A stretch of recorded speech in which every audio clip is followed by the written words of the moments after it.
Welcome to the You Can Man podcast, episode 94. I'm Josh. I'm Tim. And I'm Dave. And on this week's episode, Maine sewer line problems.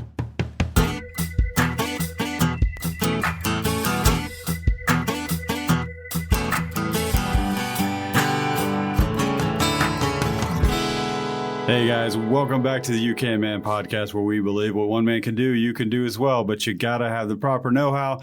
And usually you need some help from your friends, and we're your friends, guys. We're going to tell you about some Maine sewer line issues, what happens when that thing gets backed up, what you're going to do, and then what happens when it's beyond repair and you've got tree roots growing all up in there. What is this going to cost me to fix this thing? DIY or hire a pro? Yeah, right. We're going to talk about it. So that's what's on deck tonight. But guys, what's been going on? I used the community trailer yesterday, a.k.a. Josh's trailer. Tim, did you see me? I did. Did you see I was like, there goes Mr. Dave to the kids. Did you see me bringing it back? I did not. Okay, good. Because that's what I want to talk about. So when you bring Josh's trailer back, thank you for letting me use it, by the way. When you bring it back, you're coming down the street, right? And you need to be going the other way to drop the trailer off just because of the way everything's laid out. The angle that it parks. Yeah. And so you guys have a cul-de-sac at the end of your road that you normally would turn around in, but it's just usually a party down there and everybody parks on the street, which is one of my pet peeves. But anyway, so I couldn't turn around down there. So I'm doing what's the movie? The Long Trailer? No. The Long Trailer. Is that a movie? Yeah, Austin Powers. Where he's like in the tunnel and he's like, except I'm doing it. The 17-point turn? Yes, I'm doing it with a trailer. And I'm like, I hope Tim is not like watching me out the window and laughing at me because I'm looking like an idiot. I got it. And also I normally just turn it around in Tim's front yard, but I couldn't do that this time. Spoiler alert, because you guys are having some work done in your front yard. And there's like this huge berm out there. I mean, you could have. I tried and like bottomed out the car. It was a mess. I finally got it done. Look, I've never owned a trailer, but I'll just go and say it. At least you weren't the guy at the dump that's got the trailer and they, because you got to back in when you go to unload. You have to back it in. Man, the last time Josh and I were there, some guy couldn't. This guy just could not do it, and you get that gut feeling like, oh, bro. Well, what's crazy is the dump attendant asked him to step on out, and he backed. He did it for him. Yep. It was like he asked him to get out and asked for his man. Yeah, and those of you with that are boaters that own boats with trailers, those guys are called boat ramp champ. That's what you call the guy that can't back. It's because it's a boating world. Ramp champ. The boat ramp champ is the guy that can't back it down. Nice. I like it. So I finally got it figured out. All right, I didn't get it figured out. I got it done. I don't own a trailer. I've never owned one, but I'm really good at backing up a trailer, and I made it happen. All right. Congratulations. Thank you. All right. It was embarrassing. We went to Arabia Mountain today. Never you guys heard of this? No. Heard of it. Okay, Arabia Mountain. It's out near Stone Mountain. So those of you who are out of state or not from the Atlanta area, we have a large granite. The second largest monolith in the world. The second largest stone monolith in the world. Yes, it's Stone Mountain. So Arabia Mountain is like a miniature stone mountain. And it got its name. Does anybody know how it got its name? Lawrence of Arabia visited it. False. So it is said that the workers that would work the granite mines there, is that what you call it? Granite quarry. Quarry, that's right. Said it was hot as Arabia. So there you go. Arabia Mountain. Okay, what's with the Stone Mountain? You're the third person. You didn't go to Stone Mountain, but 3 people pop up on my newsfeed this weekend. Stone Mountain. I went to Stone Mountain nice out. 6 months ago. Okay. Yeah, Stone Mountain, you got to go. It's like kind of one of those Atlanta things. Like if you're in Atlanta, to go every summer, and you got some time, you got to go to Stone Mountain. But honestly, I go to Arabia Mountain. I mean, it's gorgeous. So you're saying it's near Stone Mountain and it's a lesser Stone Mountain. That's why I've never heard of it. Well, okay, so you don't have to pay to get in. Okay. You literally park and walk 20 feet and you're on the trail. Friggin' Stone Mountain. They're like, entry today will be $16 or a lifetime pass is $18. They do that stuff. Yeah. You're like, what are you doing? It's not a lifetime pass. It's like a year. Well, Stone Mountain is actually privately owned. And Arabia Mountain, I think, is just a county park or a state park. I'm not quite sure. Like a person owns Stone Mountain? I didn't know that. Well, a company, yeah. Interesting. Yep. Okay. Josh, what you got? Good. Thank you. Nothing. I didn't want to hear anything. Nada. Yeah. The biggest thing going on with me is my kids are starting baseball, and I'm the coach on one of their teams. Nice. So that takes up some time. Oh, I'm sure. Yeah, I mean, it's like it's the youngest that you could play, and it's overloaded your plate. Yeah, 3 years old at 7 p.m. practice. That is weird. So we practice at 6, and then Josh is coming in at 7 with his kid who can barely walk, and I'm like, why are you guys practicing? Yeah, so they are checked out at like 7:20. They're done. Yeah, when my kid was at 3, he's 3 and he's playing. He'll When he be was 4 3 in years April. old, he's going to daycare. He comes home, he's a disaster, like mentally and emotionally. Like he can't go out there and play baseball. Yeah, it's a little young, but my oldest got a late start, so And he, like my oldest, is special on the baseball field. so far, and so the younger one's getting a little head start. All right, well, let's get into the topic. So we have talked about this before. We talked about main sewer line issues, but I'm pretty sure that it was way back on early episode. In the single digits. Yeah, and we kind of lumped it in, I think, with other drain problems. I don't know that we did the entire show on main sewer line issues. So This is something that nobody, and by nobody I mean me, never thinks about. You never think about your main line. you don't until it starts until it's an backing up. issue, and then it's a big issue, right? Yeah. Thankfully, in my house, the lowest point is our basement shower. So that's where it starts coming That's where you up. get your first bubble. So luckily, it's not a toilet, and the toilet starts overflowing. So it goes into the shower, which has its own like shower pan, and it's got the curb there. So it kind of is self-contained, and it's a little bit larger shower. So kind of got some time. Some buffer. Yeah, before things start getting real bad. That makes me feel good about my basement bathtub that I just put in. Yours should be the same thing. Nice. It should be coming out of that bathtub for sure. Sidetrack. This is a story. When I lived in college, when I moved away to college, the first of the 12 years of college that I went to, my apartment regularly backed up into my bathtub. My little, it was like a 4-unit complex, like a unit, whatever, four people's apartments attached to the same building. It's a hostel. Anyway, I would literally wake up to the sound of bubbling and then the smell. And I'm not kidding you. It was like green, just and it's not just that's not your stuff. You're asleep, right? I mean, that's somebody else's. I remember coming this up. happening, and I had awful. no home improvement skills back then. I had no knowledge of how to do anything. And I remember thinking, like, first thought was like, well, you probably just got to move. Like, you can't be living there, Just right? burn the place You down. gotta, you can't live there.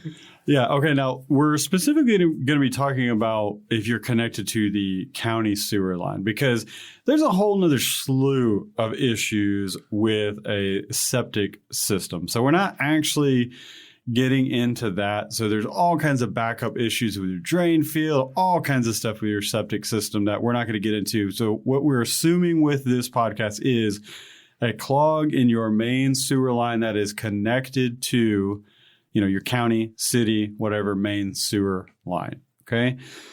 So let's just kind of walk through. Stuff starts backing up at your most low point of where your drain is, right? For me, it's the basement shower. For you, it's going to be, something different. Hopefully not a toilet. So you got to think, well, where's that clog coming from? So you're obviously going to start from like your interior places first, right? To see if maybe there's a clog inside the house and it's not really my main thing. But if you've got water coming up from your lowest point, it kind of, It's past all the equipment. Exactly. It passed all your other fixtures. It's its lowest point. So you can kind of, rule those other things out. And chances are it's probably your main line. So you had to have been the one that sounded the red or waved the red flag when this happened at your house a week ago, right? Yeah, because I mostly use the basement. I can tell you've been thinking about this like 24/7. No, it hasn't actually backed up recently. Okay. No. Why? So what's going on in your front yard? Like they Oh, dug up the no. whole front yard. Sorry. We're getting main water lines, actually. in the Oh, neighborhood. okay. That's why the yard's... We're getting gas tore up. supplies. Man, look at you guys. Yeah. After 10 years of on and off repairs. Yeah, exactly. Okay, so let's think this through. So how in the world am I going to unclog this thing? If I'm a DIY, I listen to UCAN Man podcast. I got this, right? Okay. Well, you should have some cleanouts, right? Now, a cleanout is just simply an access to that main line, and it's going to be how would you guys describe that? It's going to have a cap on it. Yep, it's going to be connected to that line. Yep. It's going to be like a 6-inch line. Yeah, I mean, 4 to depending. 6. Yeah, Yep. it could be.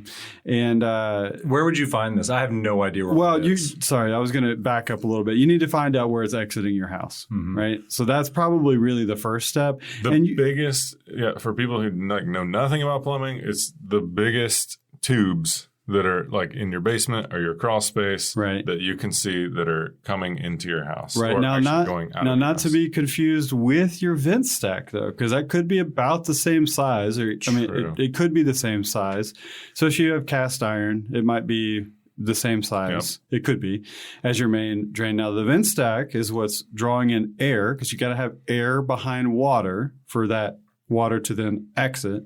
So the vent stack is going to be connected to that drain, but it's going to be going up through your roof. Yep, okay, straight up. So, and if you don't find these cleanouts, if you just have searched and you cannot find that cleanout that you should have on the inside, let me go over where those cleanouts should be. Sorry, let me back up. Cleanouts should be, you should have one on the inside, but if you don't, you should have one right outside where the main line exits. Okay, somewhere, and I read code, guys. I went over code on this, the International Plumbing Code on all this, and if I'm reading it correctly, it should be within 10 feet from where it exits the building, either inside or outside. So it could be inside or outside. Could be in your yard, could be in your basement or your crawl space. Yes, and it should be above grade, but like at my house, it's not. I don't even know where it is when it's exiting the house. I have no idea where that one is. Likely, it's got a clean out, but they did not extend it up above grade. So it's actually probably buried. And then you should have clean outs within every 100 feet. So if you've got if your house sits pretty far back from the road, from where it would connect to the main sewer system, and which is usually running parallel or right up underneath the street, then you should have another one that if you got, say you got 200 feet, you should have one right outside the house, halfway, and then another one right before it goes into the main county sewer line. Yep. Or maybe not at the very end. Yeah, it depends. I've got 2. And my house is older, but I think the sewer line was replaced at least. I know when it was because I was living here when it did, before you moved in. So yeah, the yard has right outside the basement wall is one clean out, and then about 6 feet from the street is another clean out. So I have 2 in the front yard. Dave, do you know where yours are? I have no idea where mine are. Okay. No, I'm guessing that they're in. I've seen the pipes coming into the crawl space. I'm guessing there's one there, but I've never looked.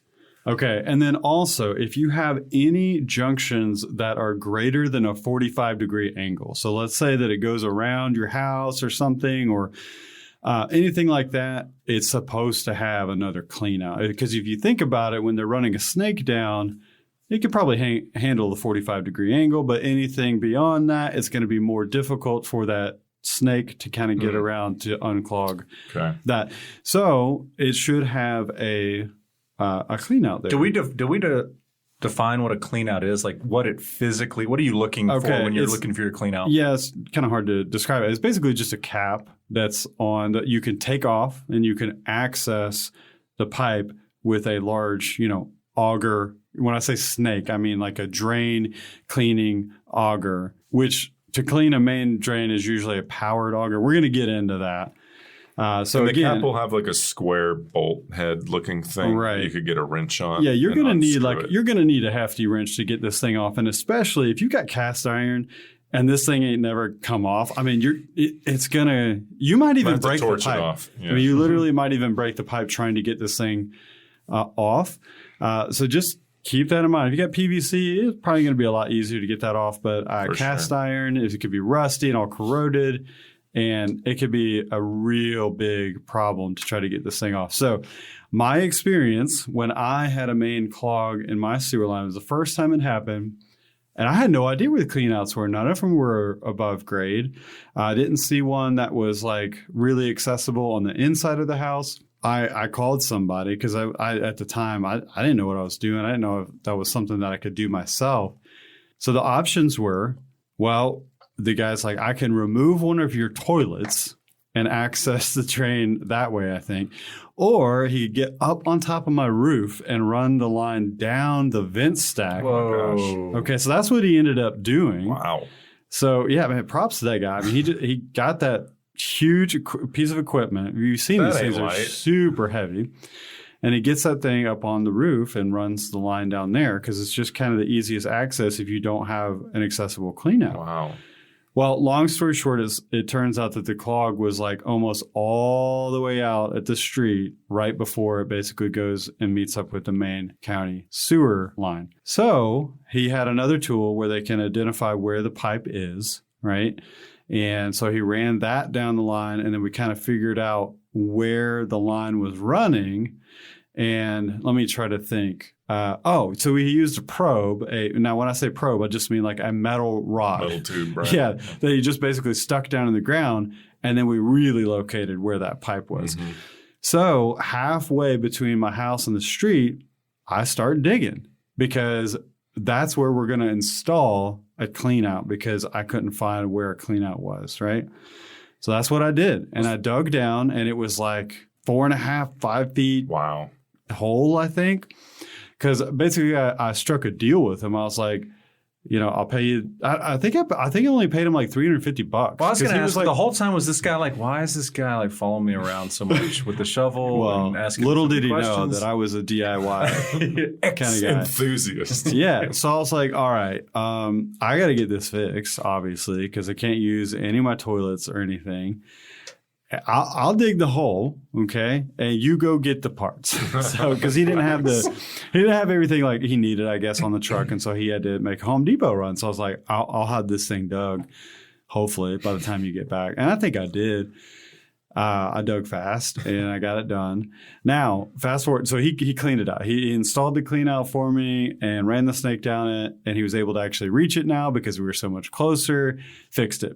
Well, a year later, same thing happened again. And it's roots. It's roots that are growing in at a certain point in the line.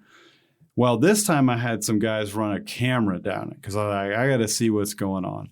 Well, when they ran the camera down, they're like, oh, there's your clean out. And it was I'm not kidding. I'm not kidding. It was within like 3 feet of where I had dug this massive hole.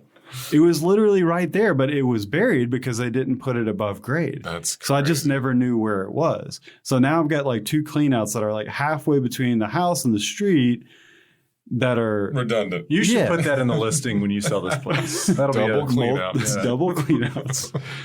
All right, yeah. So I'm still dealing with the issue, meaning that the roots that were causing the issue they will come back. So I have been putting down the drain periodically. Now, what you want to do is the last flush of the evening, okay? Before everybody goes to bed. You never know. You want to flush some copper sulfate. I don't think it's called copper sulfate. It totally is. I have it right here in my hand, Dave. You hear it? I got it. And for our listeners, we just had to get this straight. Tim was like, I think it's called copper sulfate, but I'm not sure. Anyway, it is. I actually went and fetched it. We confirmed. So let me taste a little bit of that. It's a ZEP product called Root Kill. It sounds sturdy. Like you just shook it. It sounds like a Morocco over there. Yeah, it's like giant sea salt. Copper sulfate pellets. Okay. So the idea would be you flush it down the last flush of the night. You ask your wife, is that the last flush of the evening? Right. Is that all? Do not flush that toilet. The idea is that it would then settle on any roots that are there, and it would kill the roots. Yep. So you have to do this periodically. I will say I think about this with some regularity. I'll just be sitting there and I'll be like, I don't have any roots going through my line. Like where's my huge copper bummer. sulfate? Tim's got a lot of tree action down that stretch. Okay. Most of my trees are eliminated. I've got like one lone pine tree left. Yeah. But yeah, Tim's got a forest between his house and the road. Yes. Real quick too, on my notes there should be another clean out at the base of your vent stack. So if you can find that too, there should. That's code. There should today. there should be another one there as well. Okay. So let's talk about, let's say you've gone down this road and you're going to have to replace the line, right? Oh, Lord. Okay. Beyond DIY the clog. This is true. Yeah. So before you get totally down that road, you're like, I just got to completely replace this.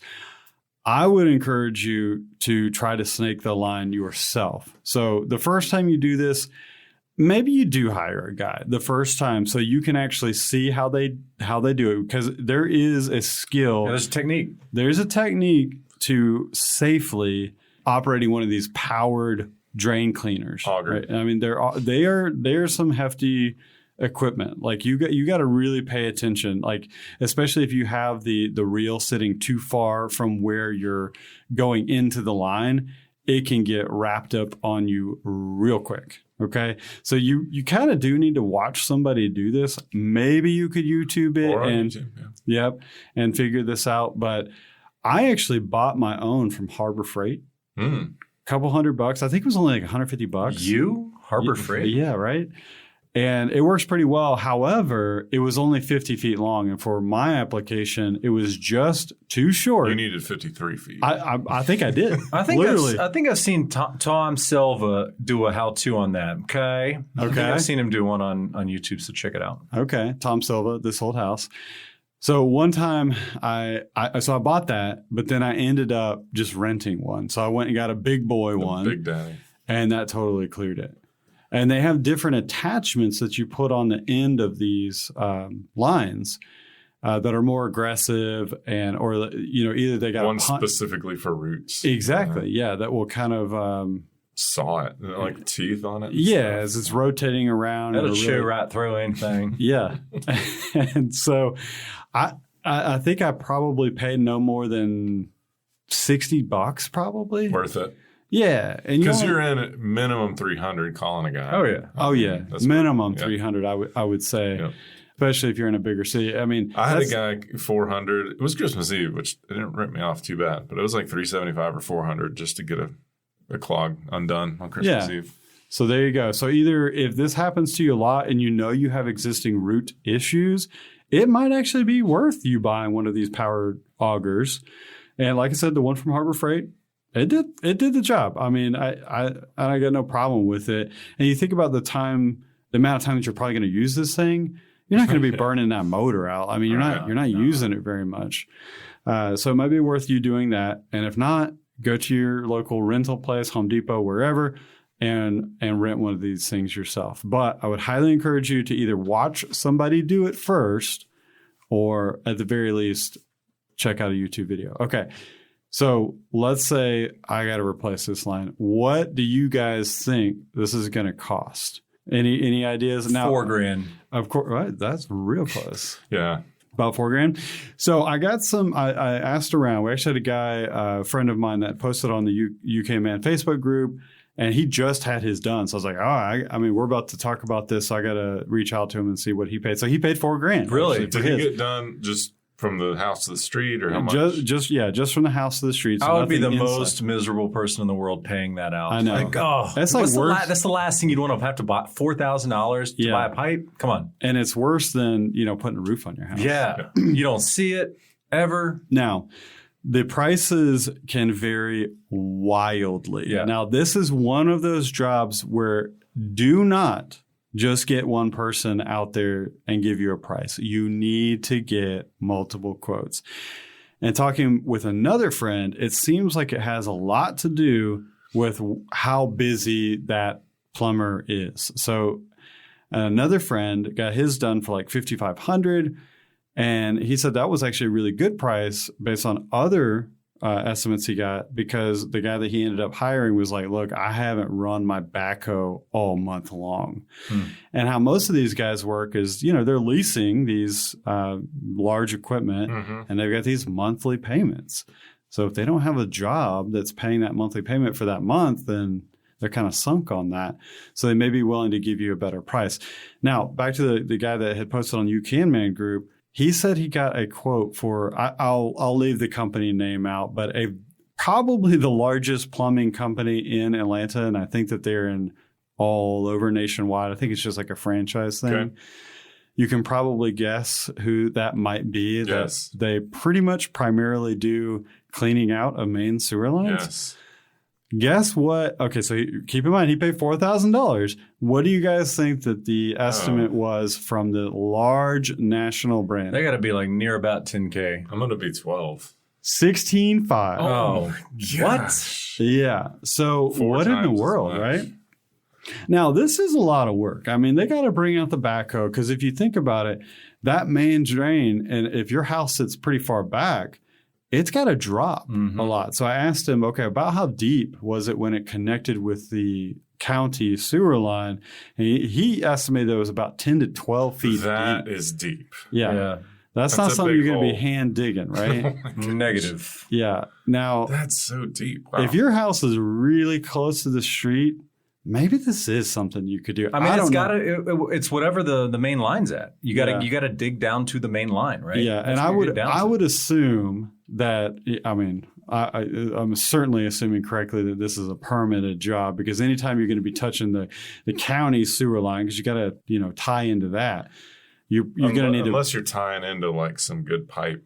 That's true. On your property. Yeah, if I you put like a guess. coupler in Yeah, or something. anyway. But if your house is pretty close to the street and it's not dropping like a whole lot, then maybe you could do it. But if it sits really far back, well, it's got to drop because, water's got to go downhill. So if you think about that, like I'm thinking about my house sits really far back.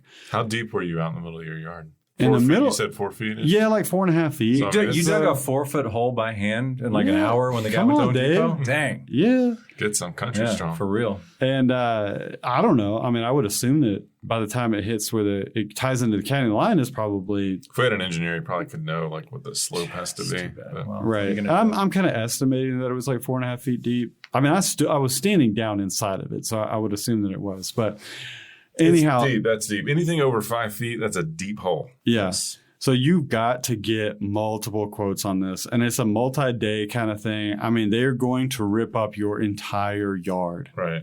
This is not an easy job. So prepare your wallet and prepare time that you're not going to be using those toilets. So Right. I don't know if you go stay in a hotel for a couple of days. I don't know. Yep. Buckets. Yeah. And it's a difficult thing because it's one of those, it's an emergency type thing. It shuts down your house. It does. Like 100%. You can't run any water because it's going to be backing up. So if you know that you've got root issues, you need to stay on top of that because you're going to be coming up on an emergency situation. Start a sinking fund. Yeah. There you go. Start a There sinking you go. fund. Like put away some. It's not fun, but yeah, every year. All right, we're putting $200 into the fund. Hopefully, in 10 years we'll have some money. Yeah.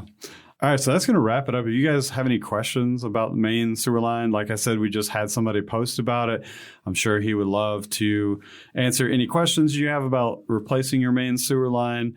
Hit us up on our Facebook group page. Yeah, I just had some. I get these a lot, but like on Facebook, somebody will post out in Facebook world like, "Hey, I've got this problem with." It was like the finish on a table, and one of my friends will tag me because they know about You Can Man. And then I just tag the You Can Man group in there. And then they go right to it. There you now go. they're in the group. Now they got all this brain power. Yeah, perfect. That's amazing. All right. The internet is We amazing. do have a bonus segment this week. Guys, it's on me this time, okay? So get ready, all right? We'll be back after the break.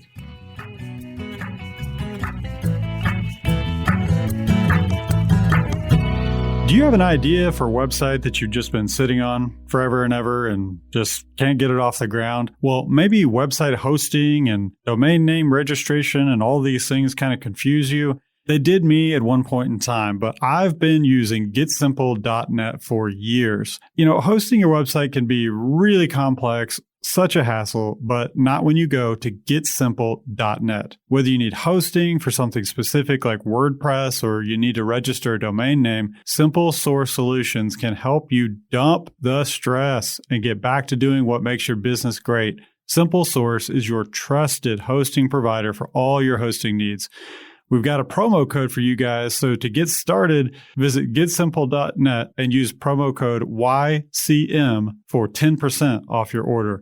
That's promo code YCM at getsimple.net.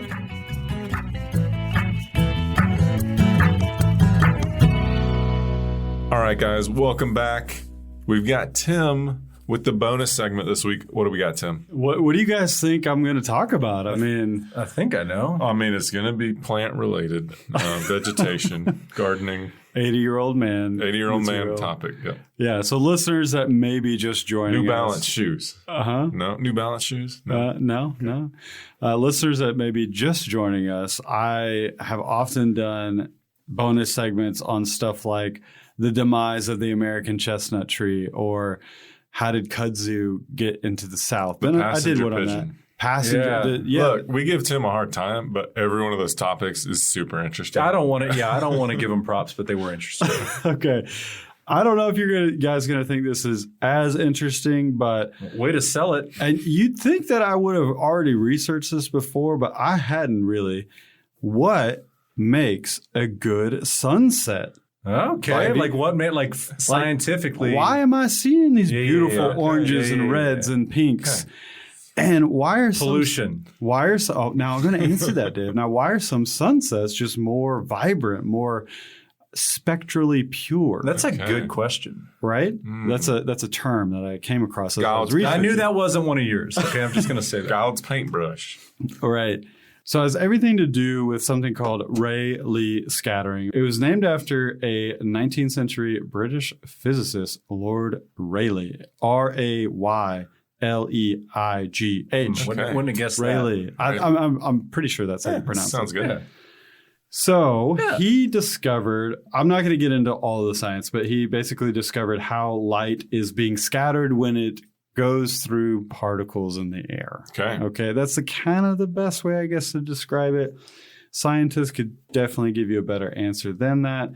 But the colors that we see are all about scattering. So the smaller particles that are in the air, mostly made up of oxygen and nitrogen, are small compared to the incoming wavelengths. And the shortest wavelengths of light coming in are the blues and the purples. So during the middle of the day, why is the sky blue? That's why we see the sky being blue, because the blue light is being scattered about. And that's what we see. Now, I did read something that said the height of our perception is more closer to the green. If your eyes are blue, you don't see it being. Thanks, Dave. Our eyes are closer to the middle of the spectrum, which is green. Okay. Our height of perception, I guess, is what it is. So it's closer to the green, which means we see it more blue than purple, because if it was any other way, then we'd actually perceive the sky as being purple, not blue. Okay. I don't quite understand that. Don't either. But I read that. So it was interesting. If we didn't have human eyes, it could be purple? Well, yeah. And actually, I've got something about animals that I'm going to talk about towards the end there. But you're completely right. Okay. Because it has everything to do with our perception of what we're seeing, right? Okay, so why in the world am I seeing blue in the day and like reds and oranges at sunrise and sunset? Guys, what's your thought? More molecules in the atmosphere to move through because of the shallower angle. This is true. Okay. Yeah, because it's essentially has a further distance to go. So by the time we see it, all that blue light has been scattered, and what is left are those reds and oranges. And so that's what creates that beautiful color. Now, Dave, you had mentioned something about pollution. Mm-hmm. I've heard this before too. Like, okay, there's good. And in fact, I heard this not too long ago where there was this crazy dust storm that was coming over from Saharan Africa. You guys hear about that? I remember it. Yep. I remember you could see it. And then, the weatherman saying it's going to be a cool sunset because there's going to be all this. Well, actually, it mutes the colors because it kind of clouds the sky. Yeah. And all those particles that are in the air kind of absorb and scatter the light in such a way where it mutes the colors. Okay. So actually, the cleaner the air, the more vibrant or spectrally pure that color is going to be. So when the sand comes over, is it just like different and we're impressed with it? Or is there really no I think it was difference? maybe it was just probably just different. Now, of course, when we're talking about this, it's obviously completely all subjective, right? One sunset is going to look way prettier to the next person because there's been some wild sunrises recently. If you guys have paid attention, well, and the cold weather has something to do with that as well, because generally speaking, when it's colder, the lower humidity and the less a lot of the moisture is in the air, and so the air is cleaner, and so we're seeing those colors more vibrant. Nice, interesting. So I talked about perception. So if you think about the sunlight that's producing a blue sky in LA at the same time is producing a red-orange color for us on the East Coast, right? So that's another interesting thing too that we don't really think about. Yeah. It just has everything to do with what that sunlight is passing through before it reaches our eyes. Mm-hmm. Now, where does the flat Earth come into play on this? Well, I guess technically... you wouldn't have these sunset colors if the Earth was flat, right? Because the beams would just be coming straight down. They wouldn't be coming through the long part of the atmosphere. I think they'd still think that they... Well, the sun still moves around the flat Earth. All right, flat Earth. All right, yeah, idiot. Okay? Everything can be proved. Yes, all right. The Earth, it's like a dinner platter, and the sun still goes around. God, That's true. Forgot. Think before you speak, please. Yeah, another reason why we might think sunsets are probably better in the wintertime is because that twilight time is actually longer, because the angle of the sun, it's moving along the horizon longer because of the angle at which it's, totally. The Earth. I can believe that. Does that make sense? Yeah. So, in the summertime, it's goes directly overhead. Yeah. So it just kind of... In the winter, it's lower in the sky more. Okay. Exactly. Yeah. So that kind of twilight time is longer, so we kind of have a longer time of sunset. Yeah. Another really interesting thing, too, and I'm kind of like, really? When I read this, I'm like, I got to research that, When we see that sunset, it's already gone. Yeah. What we're seeing... Speed of light. Well, no, we're seeing a refraction. It's a refraction against the horizon. So it's really the sun is already below the horizon, but it's because it's bouncing, and you kind of see that, and it's up to like a minute or so that it is already gone. And you're seeing that. That's a good way to ruin a sunset with your significant other. It's not really there. Okay, actually, it's not actually up there. It's already gone by, but you're still seeing it. Okay. So I thought that was romantic. That was really interesting. And then we might see more brilliant sunsets like right after a storm, because the remainder of those clouds that have just kind of gone by kind of act as a projection of those colors. And so that's why you may see a more brilliant sunset in those afternoon storms. Yeah, I always thought it was just because I was thankful to be alive after the storm done blown through. That's true too. The rain also could have cleaned the air and could have gotten rid of a lot of the particles and dust that were in the air. So that makes sense. The air is kind of cleaner. As a photographer, this is big for you. Yeah, right. Kind of huge. So you might think, have you guys heard that whole red sky at night, sailor's delight? Yep. Well, that kind of does make sense, because you're kind of predicting, if the weather pattern is moving from the west, right, then the weather's already gone through. Does that make sense? Yeah. Right? So there is kind of some there is kind of some truth to that. And then lastly, animals, we'd kind of touched on this. If, our eyes work differently, there are some animals, I don't know how they know this. Whenever I read something about dogs can only see this and this color, I'm like, how do you know? I mean, come on. I'm sure there's a way that they test this, but I don't know what that is. Maybe I need eyeballs out. I need to look this up. Like, you don't just ask the dog, okay, can you see, is it green? Right. They have to run it through. I mean, you're still looking through the human eye through a dog's eye type thing. If you're studying. I don't know how they determine this, but apparently there's some animals that can see more ultraviolet light. Yeah. And so they probably are seeing more vibrant sunsets than we are. Possibly. Interesting. Because they have a greater color perception, because they're seeing this ultraviolet light. So there you go. More satisfaction in a dog's life just because the sun sets, right? Yeah.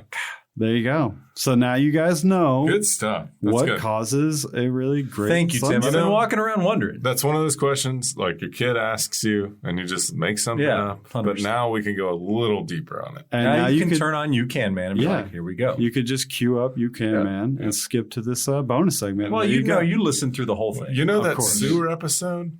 Let's go back and Yeah. listen because I think the bonus segment. Yeah, I mean, it makes perfect sense that we talked about sunsets when we talked about your main like poop shoot. You know? Hey, when that sewer line is clear, you're feeling good. Yeah. You want to just relax with a nice sunset. This is true. This is true. All right, guys, thanks so much for joining us once again on the UK Man podcast. Like we often say, check out our Facebook group page if you haven't checked that out. And hey, leave us a review on Apple Podcasts or wherever you listen to podcasts. And take some time to share this podcast with a friend. Catch you guys next time.